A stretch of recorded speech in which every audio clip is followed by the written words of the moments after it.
নমস্কার সবাইকে। আমি অনেক দিন পরে আবার একটা নতুন ব্লগ নিয়ে আপনাদের সামনে চলে এসেছি। অ্যাকচুয়ালি আমি বাড়ি এসেছিলাম, মানে আমার নিজের বাড়ি। সেখানে এসেছিলাম। অনেক দিন ধরেই মা বা বাড়ির সব বাচ্চারা কোথাও ঘুরতে যায় না, সেই কারণে ভাবলাম একটা ছোটোখাটো ট্যুর করা যাক। সেই গিয়েছিলাম আর ভাবলাম আপনাদের সঙ্গে তাহলে শেয়ার করা যাক, সেই কারণে আপনাদের সঙ্গে এই ব্লগটা শেয়ার করছি। দেখুন, আশা করি আপনাদের ভালো লাগবে। এই যে আমরা সবাই মিলে বাড়ি রেডি হয়ে গেছি, রেডি হয়ে গাড়িতে উঠে গেছি। আর বাচ্চা পার্টি আর মা, অ্যাকচুয়ালি মা আর বাচ্চাদের জন্যই যাওয়া হচ্ছে, এই ট্যুরটা করা হচ্ছে। কারণ আর কোথায় যাচ্ছি না যাচ্ছি আপনারা এই ব্লগটা দেখলে দেখতে পাবেন কোথায় যাচ্ছি। আর দেখুন, আমরা এই গাড়িতে করে যাচ্ছি। এই বাড়ি থেকে বেরিয়ে রেডি হয়ে স্টার্ট করে দিয়েছি জার্নি আমাদের। আর দেখেই বুঝতে পারছেন আমরা কলকাতার সাইডেই যাচ্ছি কোথাও এক জায়গায়। আর প্রথমেই যাব আমরা এই হাওড়া ব্রিজের উপর দিয়ে গাড়ি আমাদের ছুটে চলেছে। আর বাচ্চারা নানা রকমভাবে এনজয় করে চলেছে, কারণ বুঝতেই পারছেন অনেক দিন কোথাও বেরানো হয়নি। সেই শীতকাল থেকে আরম্ভ হয়েছিল, কিন্তু আমরা যেতে পারিনি, এখন টাইম হয়েছে। এই যে ফার্স্টেই চলে গেছি আমরা কালীঘাট মন্দিরে। কালীঘাট মন্দিরটা আমরাও ছোটো থেকে কোনো দিন দেখিনি। আর অ্যাকচুয়ালি কালীঘাট মন্দিরটায় যাওয়ার কারণ হচ্ছে মায়ের খুব ইচ্ছা ছিল। ভাবলাম মায়ের ইচ্ছাটাকে পূরণ করে দেওয়া মানে আমাদেরও উচিত, কারণ দেখতেই পাচ্ছেন তো, মানে মাটাদের ইচ্ছাগুলো একটু পূরণ না করলে নিজেদেরও খারাপ লাগে। সেই কারণে চলে গেছি সবাই মিলে মন্দিরে। ওইখানেই ফার্স্টে গিয়ে গাড়ি রেখে আমরা একটা দোকানের মধ্যে, ওখানে যারা যারা গেছেন তারা তো জানেন কি ব্যবস্থা। ওই যাওয়ার পর আমরাই ফার্স্ট গেলাম, মানে অনেক ছোটোবেলায় তখন আমাদের মধ্যে জ্ঞান হয় না, তখন গিয়েছিলাম। আর তারপরে এখন গেলাম, সেই জন্য অতটা ভালো জানি না। তারপরে তাহলে গাড়িটা রাখলাম, তারপরে ওই দোকানেই কিছু প্রসাদি নিয়ে নিলাম, দিয়ে আমরা মন্দিরের দিকে রওনা দিয়েছি। কারণ বললো যে অনেক ভিআইপি লাইন আছে আর এমনি লাইনও আছে, কিন্তু আমরা ভাবলাম যখন মাকে দর্শন করতে এসেছি তখন কষ্ট করে দর্শন করাটা উচিত।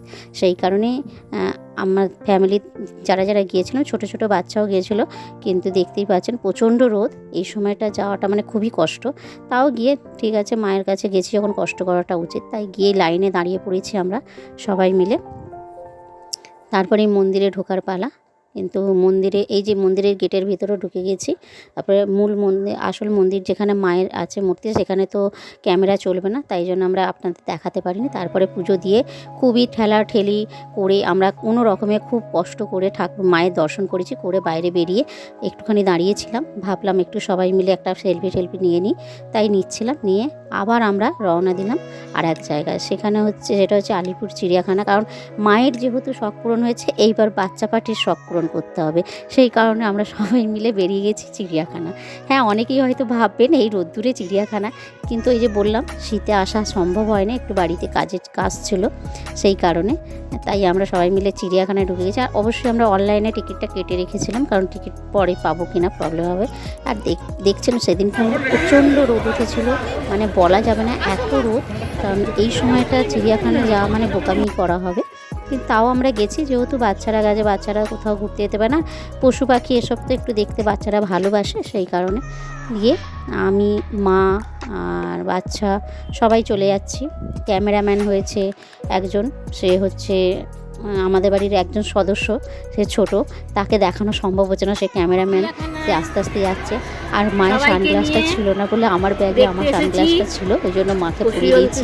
একটু অকওয়ার্ড ফিল হচ্ছে, মা খুব রাগারাগি করছিল, তাও আমি বললাম একটু মা পরে নাও, গরম দিচ্ছে। গিয়েই ফার্স্টে দেখা হয়ে গেল কাকাতুয়ার সঙ্গে। কাকাতুয়াই হবে হয়তো, কাকাতুয়াই মনে হচ্ছে, কাকাতুয়ার সঙ্গে দেখা হয়ে গেল।